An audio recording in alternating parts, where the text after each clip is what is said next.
Bring back in meteorologist Alan Rose with a check of our forecast. And Alan, you and I could use $360,000. Tony, I'm not going to say no. Put it that way.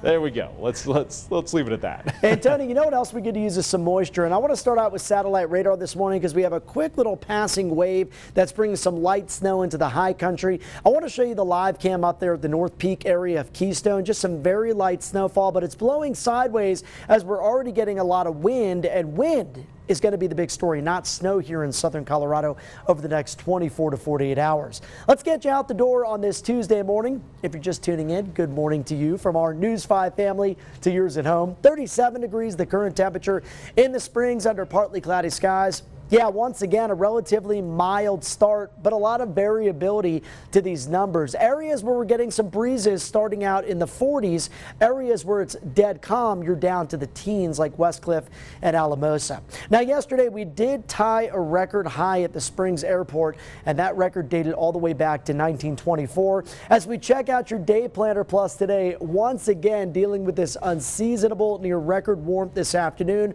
We're also tracking those midweek changes, which does include high fire danger and gusty winds. So let's get right into it. We mentioned the potential for records again today. It looks like your forecast versus the record potential are a few degrees off, but again, getting very close. The Springs today expected to hit 65. Puebla this afternoon, one of the warm spots in the state, at 68. We'll also see middle to upper 60s into the eastern counties.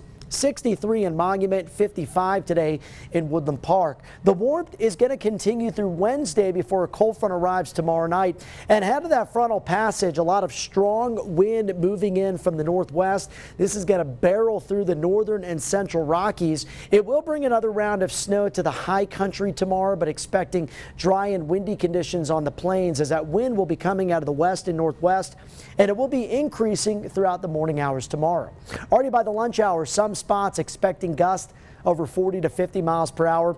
The highest winds expected to impact the mountain zones, including Teller County. Areas to the north will likely see some stronger gusts than what we'll see down here into southern Colorado. And through tomorrow evening, gusts on I-25 expected to range between 30 to 50 miles per hour. That is going to trigger red flag warnings. They'll go into effect tomorrow at 11 a.m. This is a widespread high fire danger event for areas in red, and those high wind warnings, the potential for damaging gusts from Teller County up towards the Colorado-Wyoming state line. So buckle up, my friends. Going to be a windy go of it in the midweek period. Still breezy and cooler on Thursday, and then wind and warmth return Friday with a high to close out the week back up into the mid-60s. In Pueblo, this forecast looks a lot more like October than December, with a few days in the 70s and some strong wind and a lack of any snow over the next 7 days. Canyon City, dry skies here throughout the weekend and into the start of Christmas week.